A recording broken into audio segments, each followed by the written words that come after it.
It does not therefore depend on man's desire or effort, but on God's mercy.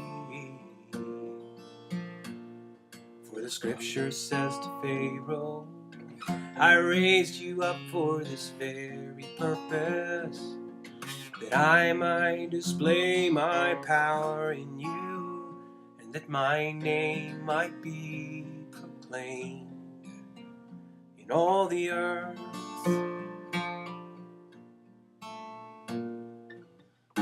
Therefore God has mercy on whom he wants to have mercy, and he hardens whom he wants to harden.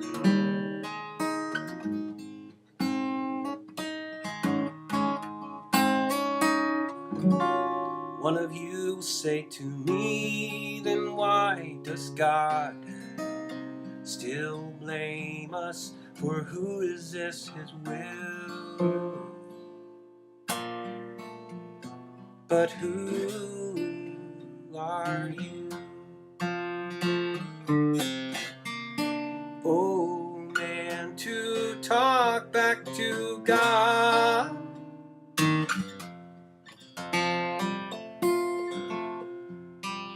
Shall what is formed say to him who formed it, why did you make me like this? Does not the potter have the right to make out of the same lump of clay some pottery for noble purposes and some for common use? What if God, choosing to show his wrath and make his power known, bore with great patience the objects of his wrath, prepared for destruction? What if he did this to make the riches of his glory known to the objects of his mercy, whom he prepared in advance for glory, even us whom he also called? Not only from the Jews, but also from the Gentiles, as he says in Hosea, I will call them my people who are not my people, and I will call her my loved one who is not my loved one. And it will happen that in the very place where it was said to them, you are not my people, they will be called sons of the living God. Isaiah cries out concerning Israel, though the number of the Israelites be like the sand by the sea, only the remnant will be saved. For the Lord will carry out his sentence on earth with speed and finality. It is just as Isaiah said previously, unless the Lord Almighty had left us descendants, we would have become like Sodom. We would have been like Gomorrah. Oh, what then shall we say that the Gentiles who did not pursue righteousness have obtained it? A righteousness that is by faith. But Israel, who pursued a law of righteousness, has not attained it. Why not?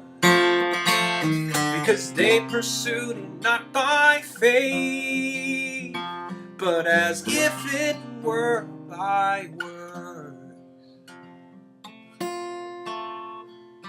They stumbled over the stumbling stone, as it is written,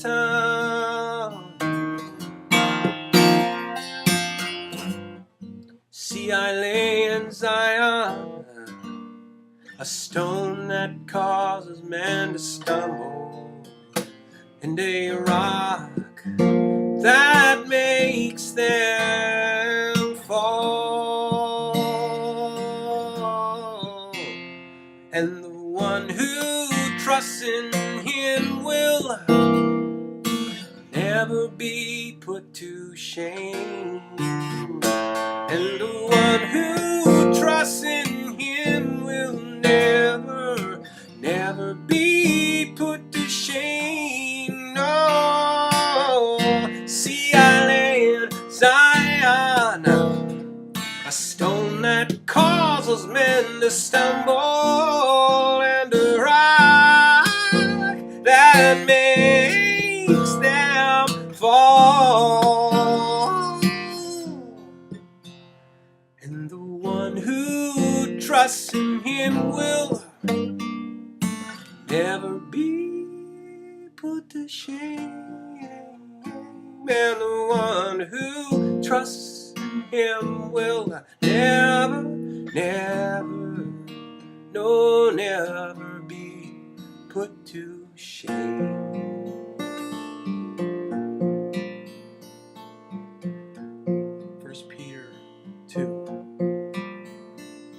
As you come to him, the living stone, rejected by men, but chosen by God, and precious to him.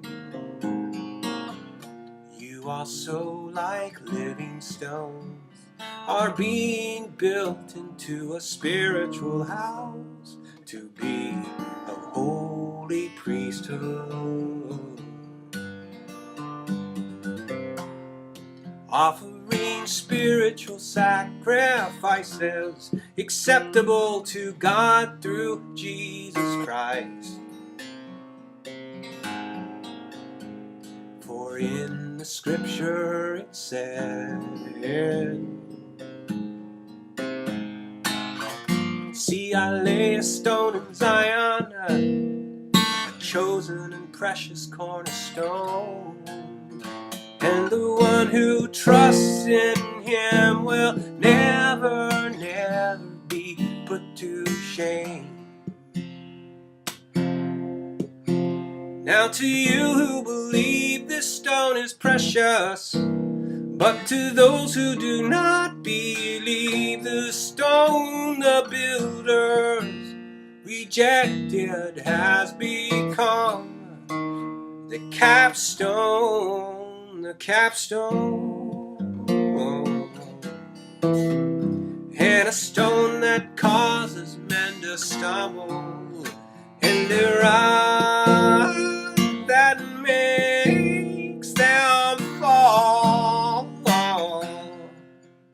They stumble because they disobey the message, which is also what they were destined for. But you are a chosen people, a royal priesthood, a holy nation, a people belonging to God, that you may declare the praises of him who called you out of darkness into his wonderful light.